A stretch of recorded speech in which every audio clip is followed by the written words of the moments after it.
السلام عليكم ورحمة الله وبركاته. السلام يا أمة الصوماليين يا شعب كنسي. وحان دوني أساكا وأسوح جمعاء إن أن أشكر نقال سبحانه وتعالى إن سلنسيي إن أنا مكنسيي من لماذا هي إن كنا لونه dhulkeennii oo aynu ka saaro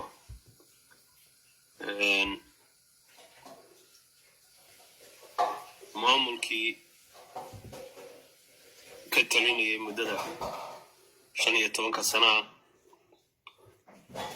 sida tooska ah si gabadha muddo 30 sano qaar inaga mid yahay ku taabnaayeen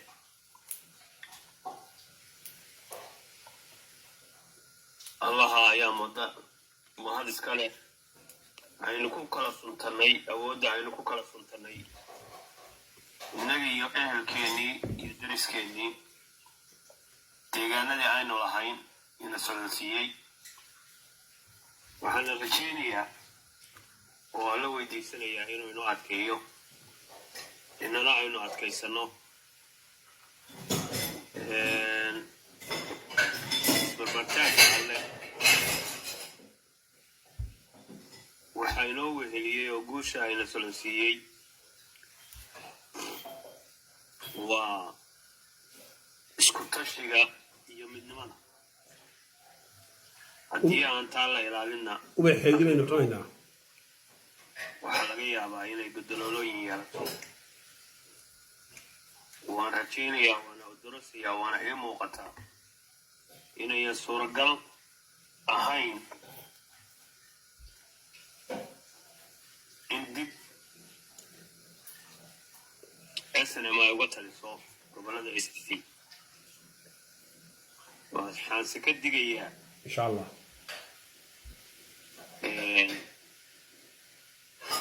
إن قدلولو يلو يلين أي كهم جرون كران intaas halkaasaan kaga tegayaa waxaan ku darayaa 3 qodob oo kale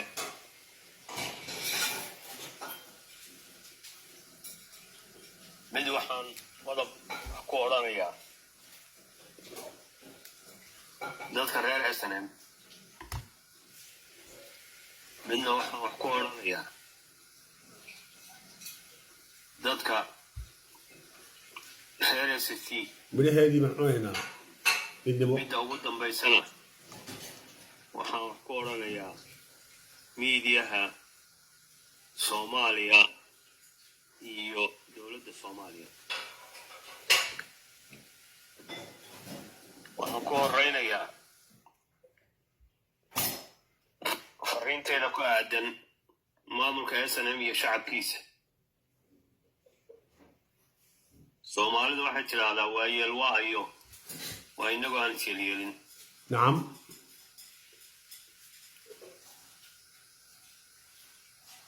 muuse iyo xukuumaddiisa waxa ayaan daraa iyada oo halaaga meesha ka dhacay iyo dhibaatada dadka soo gaadhay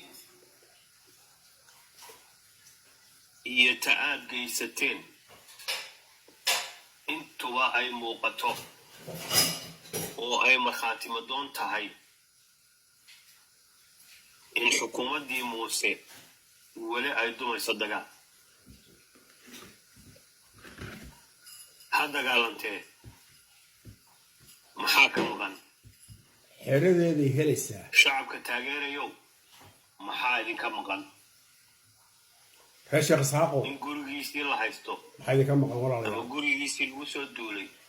ama ubadkiisii la dilay sidii adkaayadii u disheen ama idin dilimayn waalidkii iyo ooriyihiisii iyo aqaladiisii la dumiyey sida aad idinku u dumiseen jaamaca waa caruurteeni Yaa jira. waa dadkeeni ma dilayno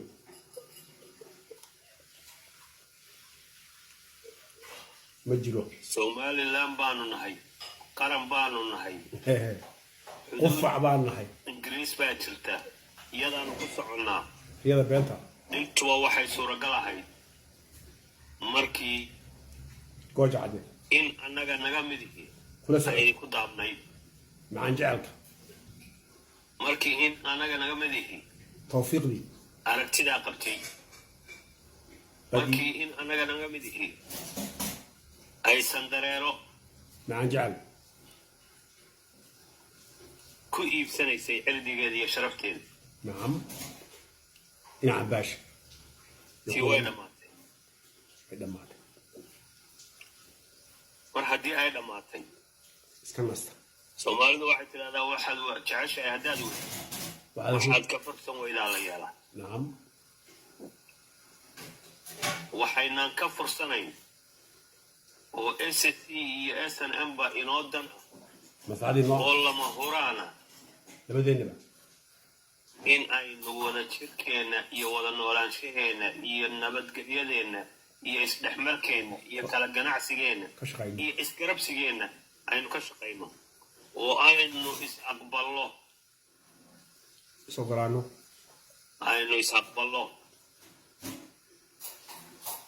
oo SNM ay aad aqbashaan in aanu dadkii deegaanka lahaa cidla dariska ahaa dadkoodii maamushay aanu nahay si deganna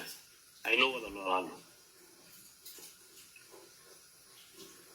waxaan filayaa marka reer Burco oo garxajis iyo habar jeclaa la eego reer SSC oo wixii laascaano ka soo rogan ilaa iyo ceeri ah iyo buuhoodna la eego qof aan dhalyo iyo dhiig ku lahayn midba dhinaca kale ma jiro kii aan abtilo ahayn reerayeeyaa loo yahay kii aan reerayeeya loo ahayn reer awowaa loo yahay seedi baa loo yahay sida war ma kala maarmi karo hanisayna walaa inaynu wax isku darsanno oo hal mid noqonana idinkaa diiday heshiisyadii markaad jabadda ahaydeen baad ku diideen kuwii ka dambeeyey markii aad maamulka sheeganayseen baad ku diideen kii ugu dambeeyey markii aad gooja cadde timaadeen u tudhis la-aantii aad u turi weydeen dadka aad leediin waa xukumaynaayo waxbaan wada leenahay baad ku diideen war wax boqolaal sano sii socda oo rixibnimadeennii ay ku go'do la heli maayo dowladda inaynu noqonay taa ayaan la waayna laga shaqeeyo dadka reer SSCna waxaan leeyahay maamulkooda dareema waxay aad u tihiin hadday iyaku dareemi waayeen waxa aynu isu nahay idinku dareema waxaad u tihiin arrintaa halkaasaan kaga gudbayaa waxaan raacinayaa ta aan SSC leeyahay maamulka SSC iyo dadka reer SSC tallaabo aad iyo aad iyo aad iyo aad bini aadanka u qancisay gaal iyo islaamba baan qaadeen maasha allah mar haddaad xuduudkiinay ku joogsateen xaq bini aadanna aydaan u horan boostiini aad istaagteen waxaad samayseen gobno waxaad iyo aad loogu farxo allana farax gelinaya islaamkana farax geliyey ummadda bini aadankana farax geliyey nacam bii'ada hala adkeeyo muuse iyo xukuumaddiisa maafiyadiisa iyo in badan oo aan run ula talinaynin waad maqlaysaan qayladhaantooda iyo galgalashadooda iyo duulaankooda duulaankaas wuxuu salka ku hayaa dabkii maamulka iyo xaqudirarka ahaa ee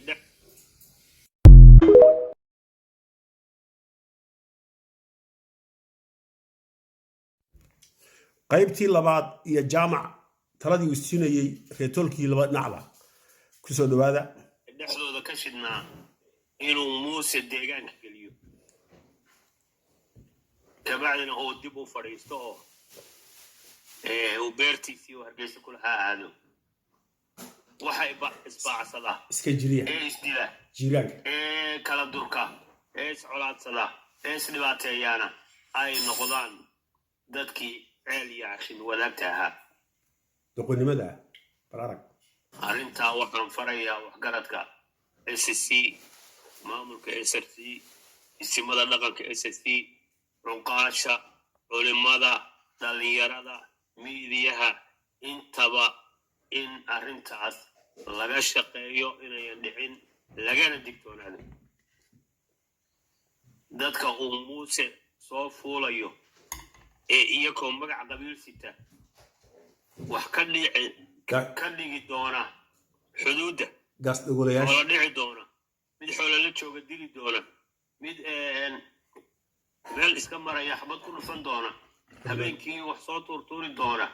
dadka noocaasa waa in mar 2 3 4 intaba loo dulqaato waa inaan tuuga uu saaran yahay muuse bixiye xukuumaddiisu aan la odhan reer hebel baa waxaa sameeyey oo aan reer hebel masaakiina iska jira loo dhibaataynin iska ilaaliya arrintaas waxaynu ku gaadhaynaa 2 arrimood kii miirku ka daldalaa inuu u soo dego gaas dhagola deeqdii alle ee uu saacadaha fudud inagu siiyey marka ay ka fursan weyda inuuna siiyo maasha allah garowsheeyo in aynu helo taana waxaan ku goobaabinayaa shacabka xukuumadda dhaqanka waxgaradka gabdhaha kulli dadka magaca SSC ku abtirsada oo dhan qoyskay doonaan ha u dhasheen in ay arrintaa ku baraarugaan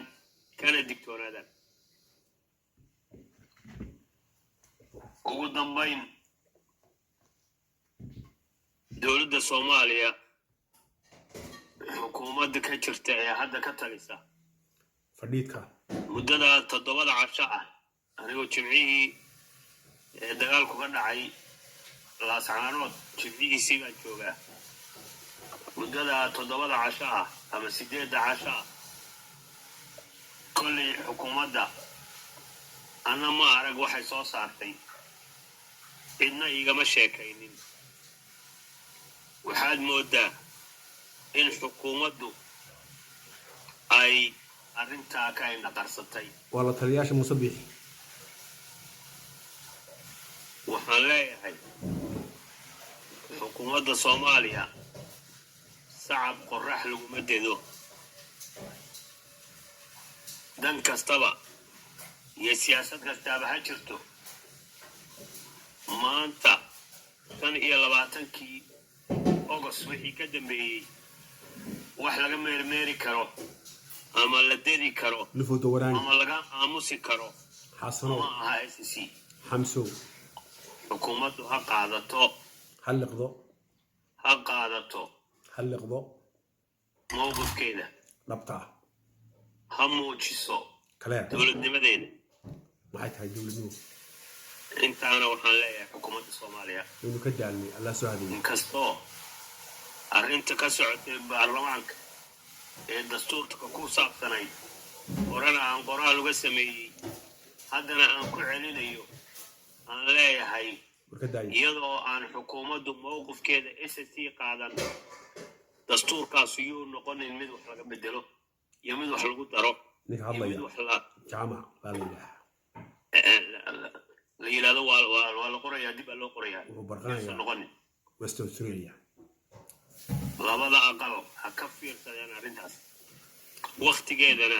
hala sugeen korkooda ku soo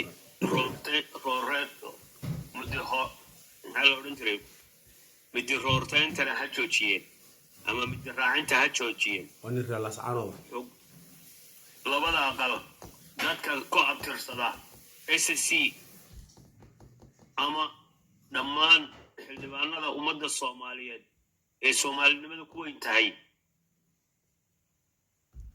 taariikh madow yay idin gelin taariikh daldaloola leh baa idin qoran yay idinka madoobaan arrimaha dib ha loo dhigo waqtigeedana laga sugo horey u madoobaatay taana intaasaan kaga gudbaya ugu dambayn miidiyaha Soomaaliya waxa aan leeyahay eray bixinta Somaliland waa in la joojiya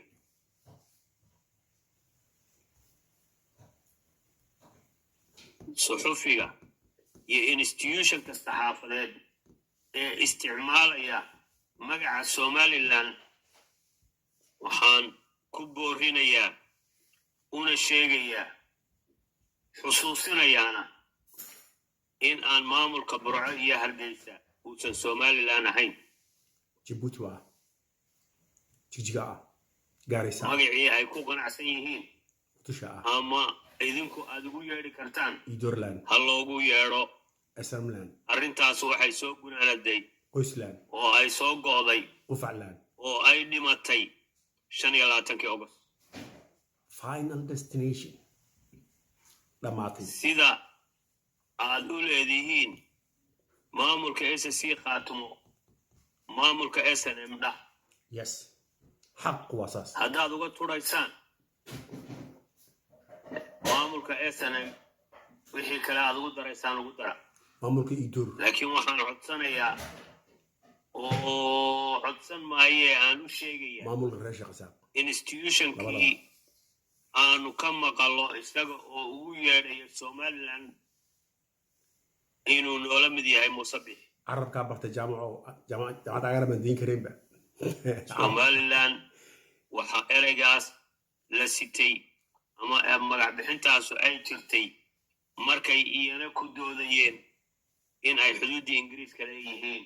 riyada annana qaarkay ku daabnaayeen maya noolahay waxaad ogtihiin Somaliland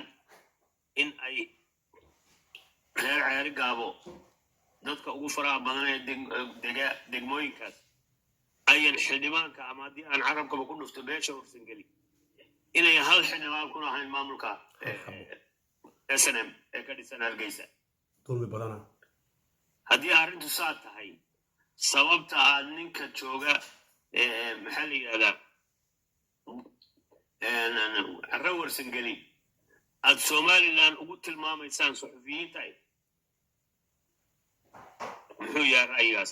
waa maxay Musa sameeyay oo Soomaali bahayn laga digtoonaado wasayna yidaahaan idaar sibiq bay ku gashaa waa xabash waa orom shalayna amba saasa BBC isku mid baan baa ka tuurtay eraygii dawladda iskeeda soo magacawday khiyaaliga iyana dadaal badan bay geliyeen arrintaasuna wax fara badan bay ummadda Soomaaliyeed iyo ummadda deegaanka ba u dhigtay media waa isha kaliya ee la isticmaalo ha laga digtoonaado in beel gaara iyo institution gaara oo si gaara loo leeyahay magacaa la siiyo